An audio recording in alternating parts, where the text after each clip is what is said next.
Muhammad and Hafsa. The text and parody are based on Aisha Ahmad's article titled Allah Frowns Over Abstaining from Sex with Slave Girls. Surah number 66 at Tahrim. Context of the surah. It was Hafsa's turn to sleep with the Prophet. Her maid, Maria Qibtiyya, a gift from the king of Alexandria, was also in her room when the Prophet walked in. Maria was very attractive and voluptuous young teenager. She aroused carnal desires in any man who looked at her. Then our Prophet was not any man. He was endowed with 30 men libido. By Allah, Bukhari, Volume 1, Book 5, number 268, narrated Qatada, quote, Prophet was given the sexual strength of 30 men. To be alone with Maria, Prophet sent Hafsa to her dad's house with a phony excuse that Umar wanted to see her. Hafsa, your dad's looking for you. You better go see him right now.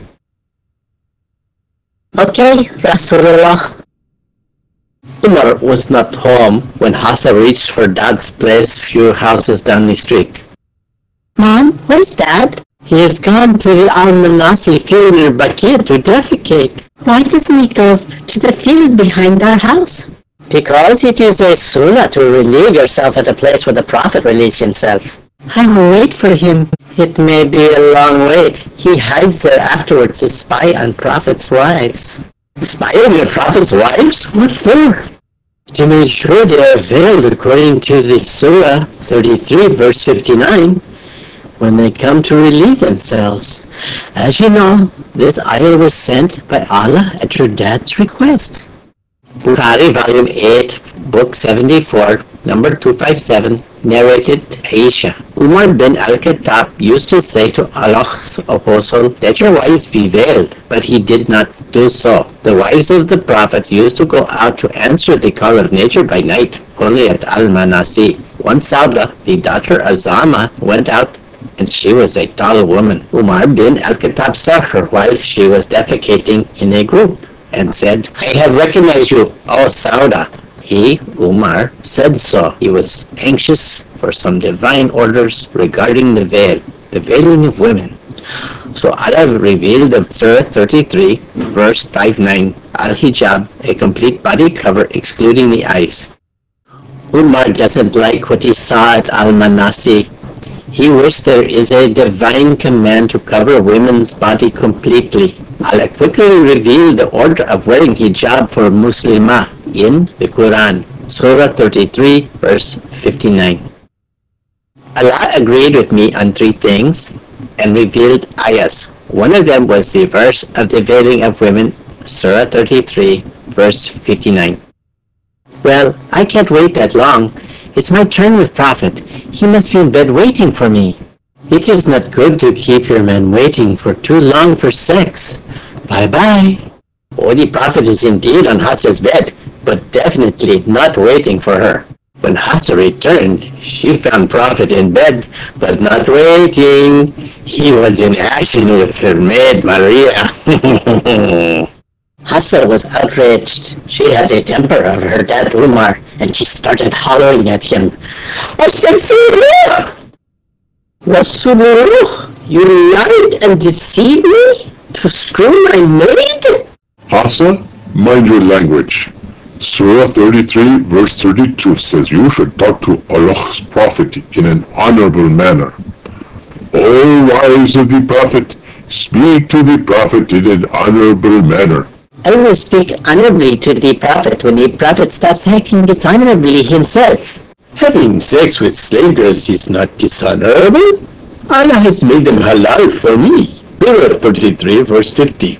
Muhammad, sex with slave girls and captured women is halal for you. I don't give a rat's behind who is halal for you and who is not. You can have sex with a she-camel for all I care, but I do not want it in my bed on my night. Hafsa, calm down. I will tell you something. If you keep this incident a secret between you and me and don't tell anyone, I take an oath that I will never touch Maria again. And please cool down first. Go have a drink of cold water. Okay, I have to go pee also. Hafsa returned after a short while and found her husband again in bed with Maria. Rasulallah, you have a short memory. You had just said you never touch her again. Yes, I did, but Allah revealed Surah 66, verse 1, after you left. It says, Muhammad, why do you forbid yourself what Allah has made lawful to you, just to please your wife? What about the oath you took? Allah dissolves my oath by Surah 66, verse 2, which says, Allah has ordained for you the dissolution of your oath, and Allah is your Mawla. The next morning, when Prophet returned from Fajr prayer, his wives gave him dirty looks and a silent treatment instead of happily greeting him like every day. As smart as our Prophet was, he knew right away that Hafsa had ratted him out and had divulged the last night's incident to all other wives who incidentally hated Maria for her beauty and Prophet's fondness of her. Prophet was pissed off and rushed to Hafsa's room. When I told you to keep last night's incident with Maria a secret to yourself, I trusted you. Why did you spread it? Who informed you that I spread it? Allah informed me.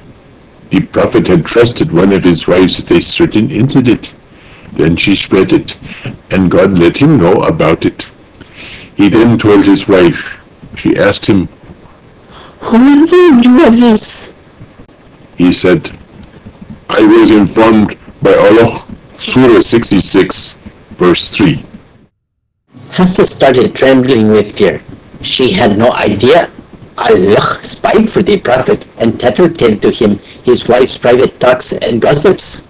Angry Prophet then gathered all his resentful wives and conveyed the following chilling message from Allah to them, which had just arrived.